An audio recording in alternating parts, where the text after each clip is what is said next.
again, and this time we're taking a major leap, as we've already heard, into Exodus 12. And so we ended in Genesis 15, and we come now to Exodus 12, where we see the fulfillments of the promise made in Genesis 15. And so where we pick up, Israel's been in slavery for hundreds of years. And the Lord has heard Israel's call. And so he calls Moses and his brother Aaron to be his spokesman to Pharaoh. And that is where our passage picks up in Exodus 12. We'll read verses 1 through 13 and then skip over to 29 through 42 to read the accounts of the Passover and the Exodus. This is God's word. The Lord said, and notice again that the Lord is initiating. The Lord said to Moses and Aaron in Egypt, "This month is to be for you the first month of your year. Tell the whole community of Israel that on the 10th day of this month, each man is to take a lamb for his family, one for each household. If any household is too small for a whole lamb, they must share one with their nearest neighbor, having taken into account the number of people there are. You are to determine the amount of lamb needed in accordance with what each person will eat. The animals you choose must be year-old males, without defect, and you may take them from the sheep or the goats. Take care of them until the 14th day of the month, when all the people of the community of Israel must slaughter them at twilight. Then they are to take some of the blood and put it on the sides and tops of the door frames of the houses where they eat the lambs. That same night they are to eat the meat roasted over the fire, along with bitter herbs and bread made without yeast. Do not eat the meat raw or cooked in water, but roast it over the firehead, legs and inner parts. Roast over the fire, head, legs, and inner parts. Do not leave any of it till morning. If some is left till morning, you must burn it. This is how you are to eat it, with your cloak tucked into your belt, your sandals on your feet, and your staff in your hand. Eat it in haste. It is the Lord's Passover. On that same night I will pass through Egypt and strike down every firstborn, both men and animals, and I will bring judgment on all the gods of Egypt. I am the Lord. The blood will be a sign for you on the houses where you are. And when I see the blood, I will pass over you. No destructive plague will touch you when I strike Egypt." The Lord then reiterates the commands, and Moses tells the community to go and do this. And then we pick up here in verse 29. At midnight, the Lord struck down all the firstborn in Egypt, from the firstborn of Pharaoh, who sat on the throne, to the firstborn of the prisoner, who was in the dungeon, and the firstborn of all the livestock as well. Pharaoh and all his officials and all the Egyptians got up during the night, and there was loud wailing in Egypt, for there was not a house without someone dead. During the night, Pharaoh summoned Moses and Aaron and said, "Up, lead my people, you and the Israelites. Go, worship the Lord as you have requested. Take your flocks and herds as you have said, and go, and also bless me." The Egyptians urged the people to hurry and leave the country, for otherwise, they said, we will all die. So the people took their dough before the yeast was added and carried it on their shoulders in kneading troughs, wrapped in clothing. The Israelites did as Moses instructed and asked the Egyptians for articles of silver and gold and for clothing.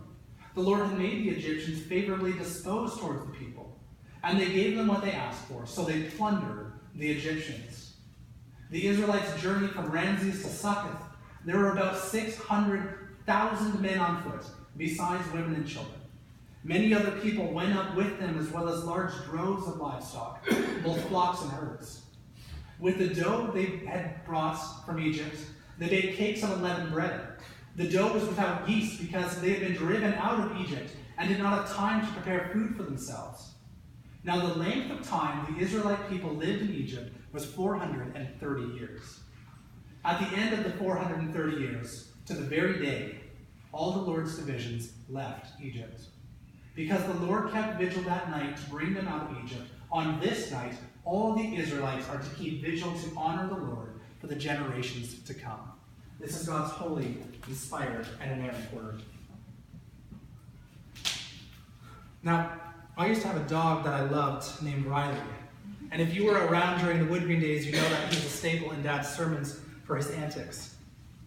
I got him when I was in grade 8, and the first night I slept downstairs with him, and I spent many nights downstairs with him, not in my room, and he would just whine and cry. And I remember the first night he left a very nice package for me at 2 in the morning, and I spent a good chunk of time cleaning it up and trying to console this dog. And so as I grew up, he grew up with me. And I love that dog more than anything. I spent hours training him for different tricks. I would take him on at least a half-hour walk, close to sometimes 2 hours walk each and every day. And though many people frown on this, he even slept on my bed. In the summers in Sandpoint, Mom and Dad would take him out early. And I would miss him so much that when I came out there, I'd take him back, even though Mom and Dad would stay another month. Because when he was out there, he would swim and swim and swim for hours. Sometimes he would run away from our cabin to go down to the lake, which is about a 5-minute walk, and we'd have no idea where he went. You see, he loved to do it, and every morning at 6 in the cabin, he'd wake up whining because he needed Dad to take him down to the lake. That's how Dad would wake up in Sandpoint. You see, I love that dog more than anything. And when he died, I was so devastated that I slept on a couch for a month because I couldn't bear to go back down to the bed that I had shared with that dog. Have you ever had a pet that you loved or cared for? Have you ever had something in your life, maybe you're not that animal crazy, but have you ever had something that you just poured yourself into, that you poured your life into, that you have loved, that you have adored, and that you've taken as your own, providing for it and loving it? Think of something. Does something come to mind? Picture that thing, and then imagine your father walking up to it in front of you, grabbing it. I'll show a picture of my dog, actually, while I say this. Ignore the eyes. That's my dog. Adorable, eh? Imagine your father coming up, grabbing it, and slitting its throat in front of you. Feeling that devastation, feeling the pain, the angst, the agony. Why is this happening? Why is he doing this? And then your father saying, because I had to do this to save you. That's essentially our passage in a nutshell. The thing you love dearest, the thing you love most, killed in front of you so that you can be saved.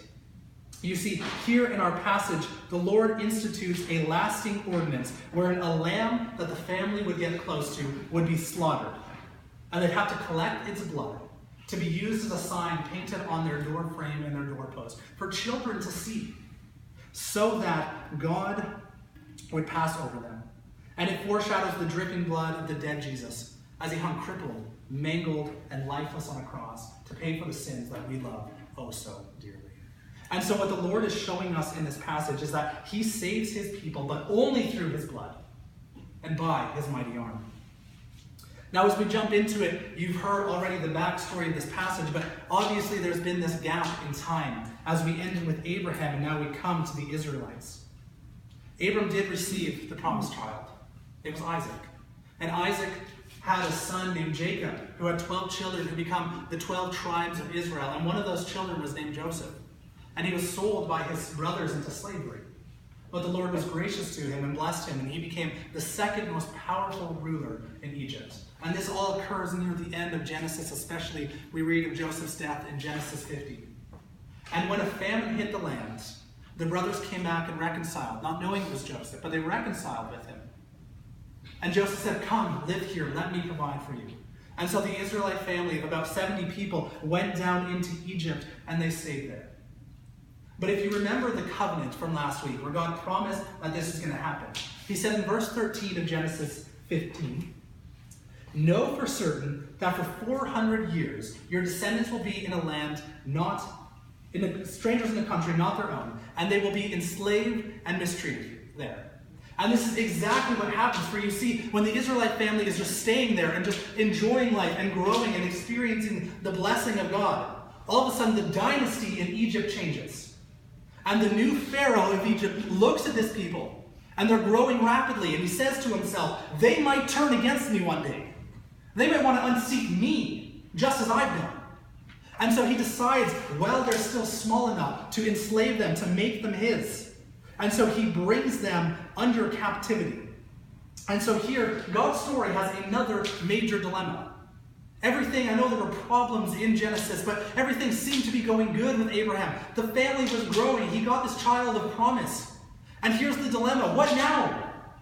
Yes, they received it, but now the nation is in captivity. How can they be a blessing to the families of the earth as they're supposed to be in Genesis 12? How can they keep the cultural mandate to spread when they're confined? And how can they inherit a land when they are prisoners?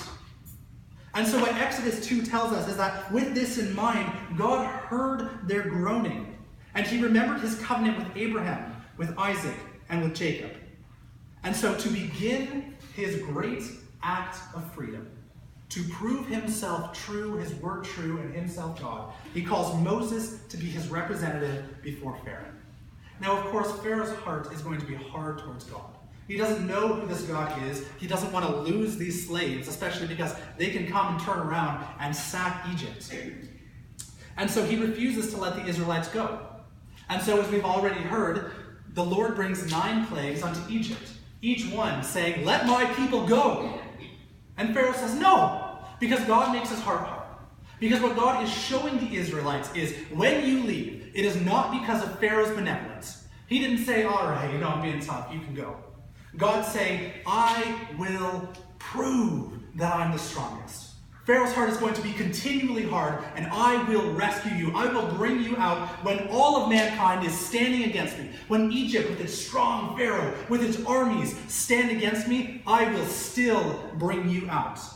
And so when we come to Exodus 20, the Lord is winding up again to throw his final pitch. And this one is going to strike at the heart of Egypt. Now again, if you remember in Genesis 15, verse 14, right after that passage, or that verse we read in 13, where God says, "Know that your descendants will be strangers in a country not their own, and they'll be mistreated 400 years. What the Lord says next is, "I will punish the nation they served as slaves, and afterwards they will come out with great possessions." And this is what God is fulfilling. This is what he's doing. He's preparing Israel to leave Egypt. He comes to them one day and says, "Get ready. Something big is about to happen." And so he institutes, before any of this happens, a festival, a feast, saying, "Here's your preparation so that you know it's coming." And this Passover feast included many things that was to be passed down every year from generation to generation to generation, still observed by the Jews today from April 10th to 14th. And that is, in this feast, there were bitter herbs. And those bitter herbs were something that the children would eat and go, "Why? This is disgusting. Why do we need to eat this?" And the parents would come and say, "It shows you the bitter slavery that we suffered in Egypt." And another thing was bread that had no leaven or no yeast in it. And what it foreshadows, what we're going to talk about, is that we can't have any yeast of sin in our lives. But it also shows that this happened in such haste that they didn't even have time to let the bread rise. God was going to do this so quick. It was going to require quick action on Israel's part. But the most important aspect was the lamb. The lamb, the Paschal lamb, was to be without defect. And in verse 6, they're commanded to take special care of it for 4 days, which could involve bringing it into your house around your children, watching it, making sure that there's no sickness with it. You become attached to this lamb. You look in his eyes. This is your lamb. And then, at the end of those 4 days, they're commanded to take it out, put a sharp knife to its neck, slit its throat, and shed its blood as the lamb rides towards death. They were then to take the meat to cook it over a fire, which is the quickest way, but more importantly, as the lamb bled out, and it was done in the most humane way possible. As the lamb bled out, they were to capture its blood in a basin, so that they could go home and wash the doorposts. Again, imagine this for the children. Imagine the children watching this lamb, knowing this lamb as it jumps around the house. And then they want to know where it went. And you say, "That's its blood on the doorpost. And you're eating it now." That is the Passover feast. This is what God is instituting. He says, "Shed the blood, cover your house in it, eat the lamb, eat the bitter herbs, eat the bread, so that forever you know exactly what I did for you." And then he tells them, as they are eating it, they are to be dressed and ready for the journey, all generations to come. Because again, what the Lord was going to do next required quick action on Israel's part. Now, when Sid and I were in Nobleford, there was a family whose house caught fire there, and thankfully it didn't happen at night. But whenever I think about this, I picture children slumbering in their bed, and the parents coming to them and shaking them awake, and saying, "It's time to go, we have to go now. If we don't, we will die." This is what God is saying in the Passover. It's time to go now. This happens now.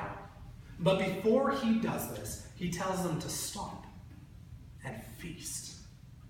enjoy it. Eat. Because you're about to be free.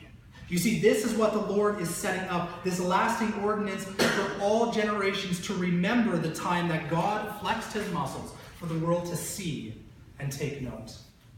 Now, as we continue, we see obviously that the Passover feast was not simply a mere formality. They didn't just eat and then go their separate ways, but this is setting up something bigger to come. As the Lord tells Moses in verse 12, he will pass through Egypt and strike down every firstborn, both men and animals, and he will bring judgment on the gods of Egypt. You see, this final plague, this 10th plague, this big plague, is going to hit Egypt where it hurts the most. There he's going to strike the heart of the nation. Every firstborn son will be murdered. No matter the age, no matter whether they are an animal or a human, God is going to send his angel of death, what verse 23 calls his destroyer. And this is exactly what he does. At midnight on that night, the destroyer comes through Egypt, and he kills every firstborn son animal that is not in a house covered by blood. There's so much death on that fateful night. That fateful night, that as verse 30 says, there was loud wailing in Egypt, for there was not a house without someone dead. And as chapter 11 tells us, God says that there has never been wailing so loud and terrible in Egypt before, and there never will be again. Just imagine this. We've heard the story, we know the story, but try if you can to put yourself in Egypt that night. Women, I'll talk to you here. Imagine being an Egyptian woman at this time. Let's say you have a husband and you have a son. You see, the Egyptians were no different than anyone else. And so they were probably just living life. And so imagine one night you go to bed and perhaps you just kissed your spouse goodnight after having told them that you had to talk your son down because he was afraid that monsters were out to get him. You're resting next to your beloved, your eyelids get heavy, and then you fall asleep and you dream. There's nothing wrong. You dream about what's coming tomorrow, you dream about the day you have, and then suddenly a piercing scream wakes you from your sleep. And then there's another, and the town around you is filled with these piercing screams. And you turn to your husband, and he's not moving, and you shake him. Why are you getting up? What is going on out there? Are we being attacked? What happens? And then in one moment, your hand grazes his skin, and you feel that he is whole as ice. Terrified, you reach for his neck to feel a pulse, but there's nothing. And you realize you've been sleeping next to a dead man. Letting out your own terrible scream, you run into the next room to find your child. And you see that he's blue. And he's not breathing. And he's dead as well. All of a sudden, you are now utterly, utterly alone. Imagine the horrors of this night. Put yourself there, the screaming all around you, the blood-curdling scream as you hear everybody else suffering, as you don't even know how to make sense about how your life has just been turned upside down. You have nothing. You don't know who else is dead. This is not a war. This is not expected. This came from nowhere. Egypt had no idea what was coming. And then suddenly there is not a single house in this nation without somebody who is dead. And the typical response that we have is to view all of Egypt as just this awful nation that deserved it. But why? Why would we just slough this off and say, no, they were bad? Of course, God passed through. Israel deserves their freedom. Once again, do we really think that Israel was worse than we are? They were unassuming people, most likely, going to work, living their life, and then suddenly, because their Pharaoh chose this, their children die, their spouses die, their siblings die, their grandparents die, their cousins die, their friends die. And you cannot talk to a single person who is not affected by this. You see, the fact is, in many ways, this echoes Genesis 3 and Adam. You see, Adam as the head of the human race chose death by eating the forbidden fruits and disobeying God. Because he was the representative, his descendants got what he chose. Now we have Pharaoh sitting on his throne, the representative of all of Israel, or of all of Egypt, disobeying God and choosing for them that all of these people will die. Likewise, this shows the price of sin. These Egyptians found death because they deserved it, not again because they were outwardly evil, but but because, as Genesis 3:15 tells us, they were part of the seed of the devil, inwardly those opposed to God, even if they don't know it. But as the story progresses, the Lord continues to fulfill his word to Abram and to Israel. After the devastation of the firstborn, Pharaoh summons Moses and his brother Aaron, and he tells them to get out. This is the final straw. Get out. Take your God with me. But before you go, have him bless me, because of the terrors that we've seen. In fact, all of the Egyptians echo Pharaoh now, and they start to beg the Israelites, go, get out, or we will die too. And so the Israelites get ready to leave, and they throw the bread that has no yeast onto their backs and their shoulders, and they begin to leave Egypt. And then Moses says, stop! Go and ask them for gold and silver and clothing. And so the Israelites do, and they walk through Egypt and they ask. And the Egyptians say, just take it! Just get out of here! And the Lord makes them favorably disposed, and it's almost with humor that we look at this. Because you see, there was no war, and yet the Israelites sacked Egypt. Those who were slaves leave as wealthy as kings. And as we read, it was 430 years to the day, according to the promise. Know that your strangers will be in a country not their own. It's 430 years to a day that God brought his people from captivity. But further to this, we read that many other people went up with them in verse 38. And it shows the beginning of the fulfillment of Genesis 12, 1-3, wherein God tells Abram that he will bless the peoples of the world. You see, many Egyptians come out with the Israelites. Many see this God, this Yahweh, as he is powerful, and they are spared. And so the Passover feast leads to the Passover, which directly leads to the Exodus, wherein God saves his people by his might alone, sacking Egypt in one night, fulfilling his covenant to Abram and furthering his cultural mandate. Is our God not powerful? But before we move on and we look at how God did this and why God did this, we have to quickly ask, okay, why the firstborn? Why did God single that out? Why didn't he just go to the really bad people? Or why didn't he just cut off families? Why did he go to the firstborn? And that's because this is a message to Egypt. It's a message to all those who read this passage. And it's a message to Israel. You see, when God gives the cultural mandate, he blesses them, that they may grow. And when he comes to Abram, it says, fulfill my cultural mandate. Be a blessing to the world. You will be a great nation. You will bring the message to the whole world. That at the end of time, there will be people from every tribe, tongue, nation, and language. That comes through the firstborn, the promised child. And so when God comes and hits the firstborn, he's hitting the one who receives the inheritance, the one who leads the family, the one who carries on the family name. And he's taking that mandate and he's reversing it.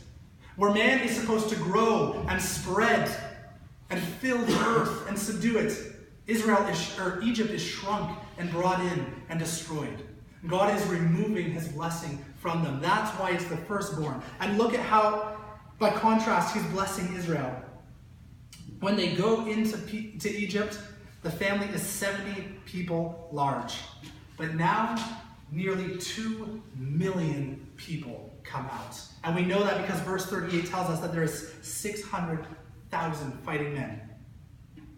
We see God's blessing to Israel and God's curse to Egypt. Isn't it amazing?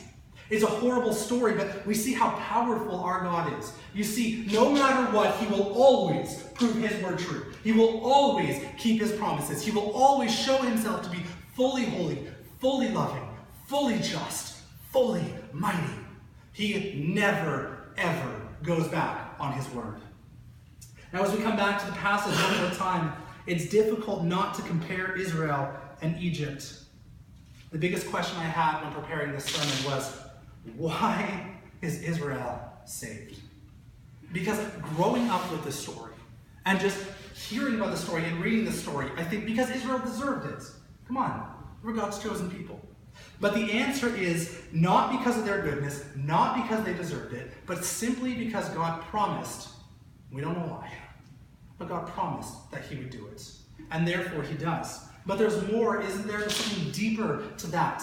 You see, did the angel of death just have this map with all these X's for the Israelites' houses, and he's looking at it like Santa Claus, and he's going, yeah, they've been good, no, they've been bad. What is it that separated Israel from Egypt? Why did the angel of death, how did the angel of death pass over these houses? First, The Israelites had to be in their homes. You see, there were special requirements. And second, those homes needed to be covered with something special. So the question is, why didn't the Israelites get the same as the Egyptians? Because of blood. You see, the Israelites did not earn it. They did not deserve it. They did nothing to merit God's favor.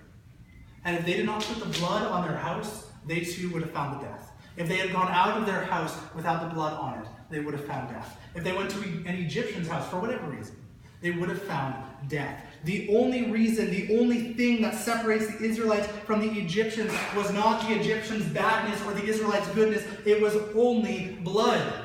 So come back to how we began this sermon, because again, I talked about my adorable dog, Riley. Have you thought of something that you love oh so dearly?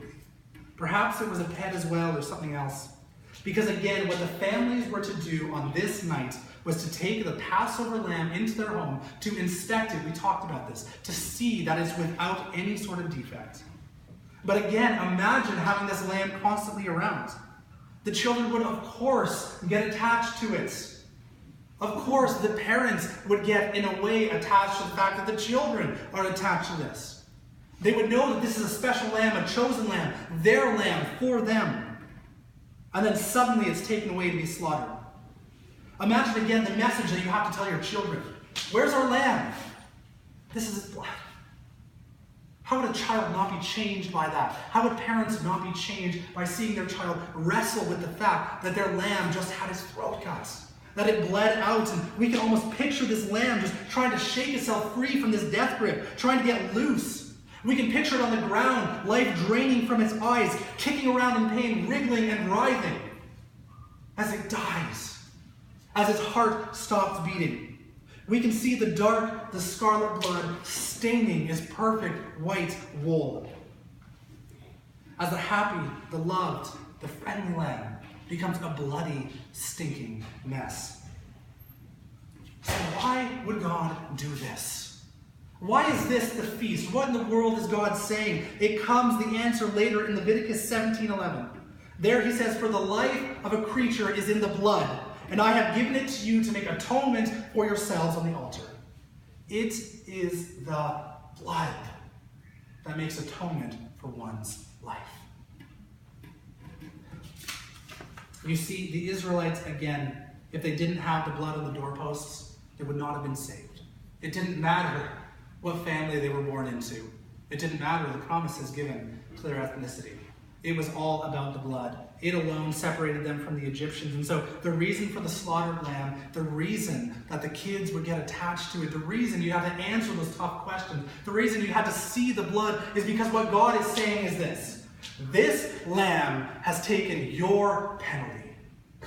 The wages for sin is death. You deserve what the Egyptians got. Your firstborn deserved to die. All of you deserve to die. But look at this slaughtered lamb. Get close to it. Look at its blood. Taste its meats.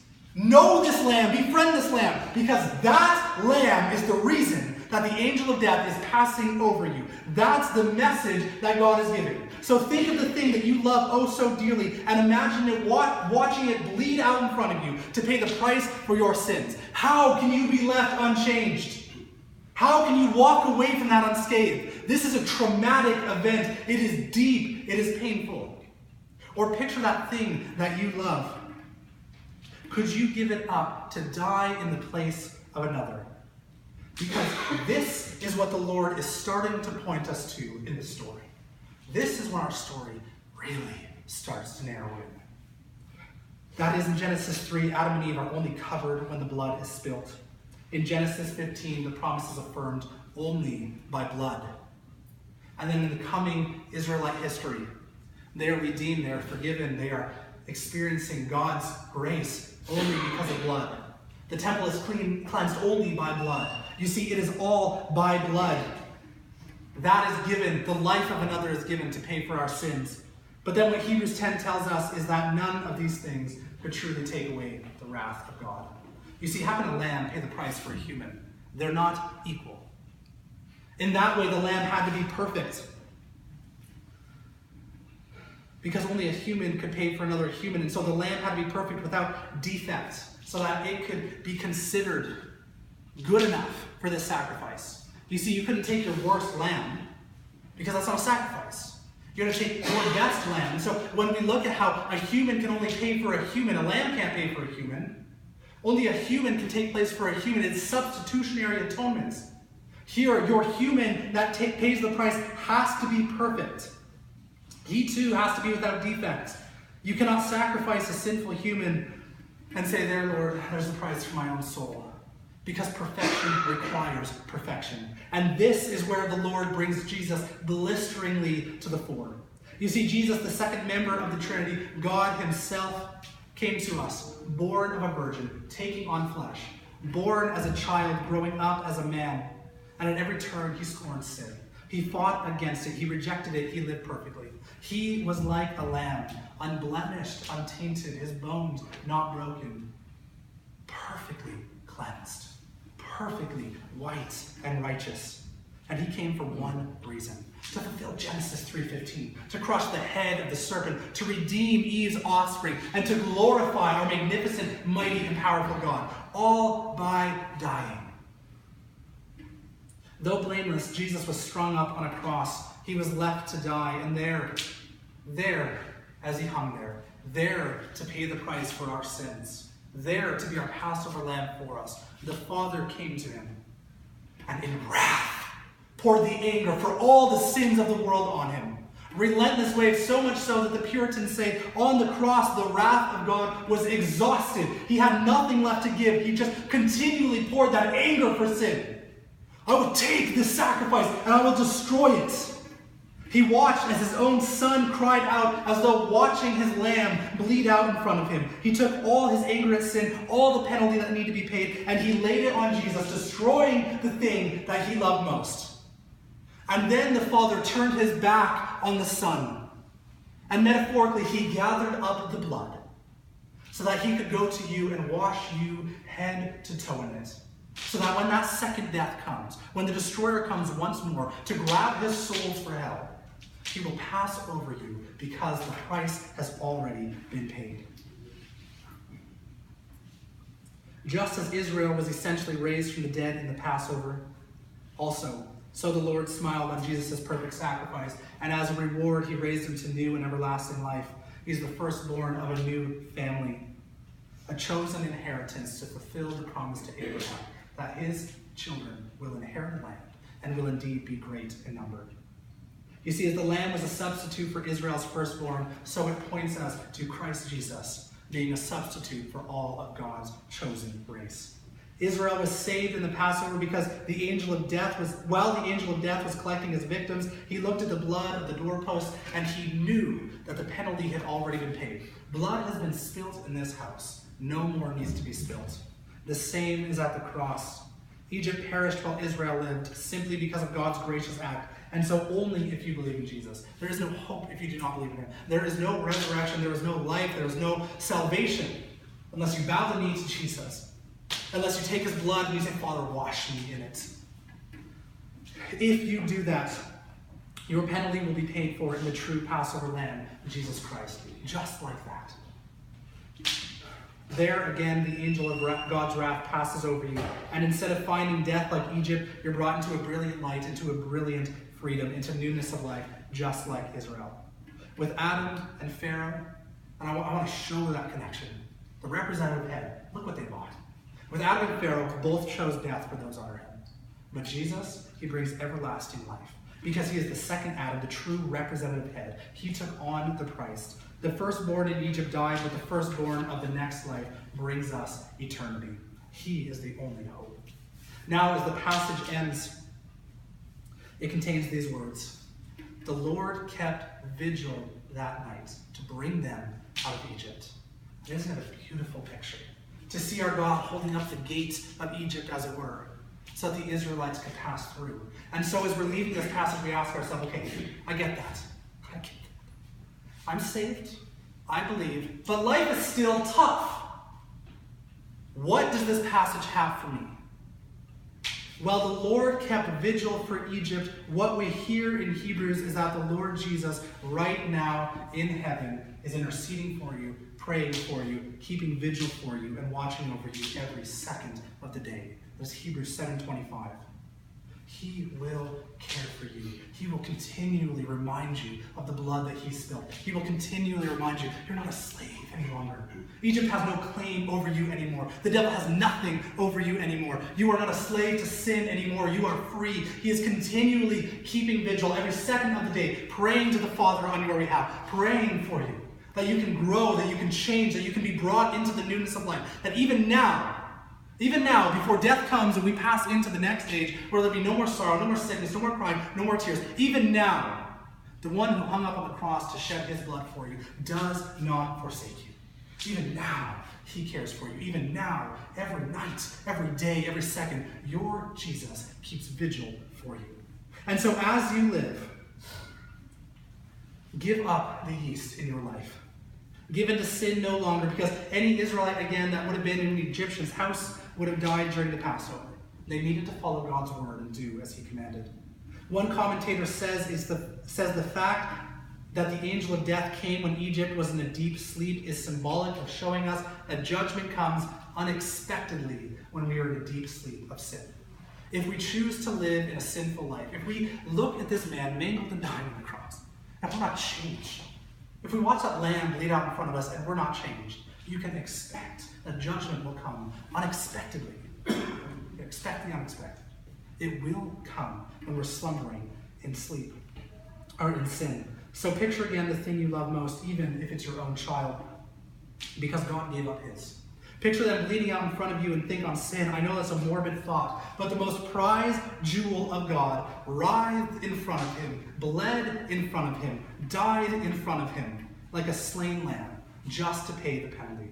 So picture the blood, smell it if you can, remember the cost. We had communion last week, which is almost unfortunate. When you take communion, know that it's his blood.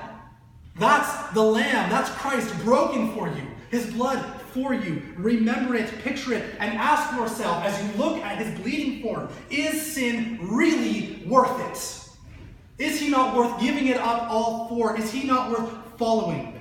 Paul says to get rid of the yeast, the old yeast, so that you may be a new unleavened batch, as you really are. For Christ, our Passover lamb, has been sacrificed. Finally, be stirred in your hearts for those who do not believe. Because Egypt as a whole, while they may suffer that penalty, many came out with the Israelites. If we look at this story and we just say that Egypt is lost, they got what they deserved, and Israel got what they deserved, we've missed the point.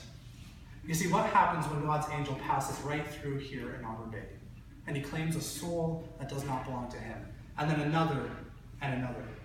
Shall we not look at this story and be moved to bring the gospel to others? That on the day of judgment, the wailing here in Auburn Bay can be nullified. You did not earn or merit the salvation you have, and it was paid at the highest cost, the blood of God himself.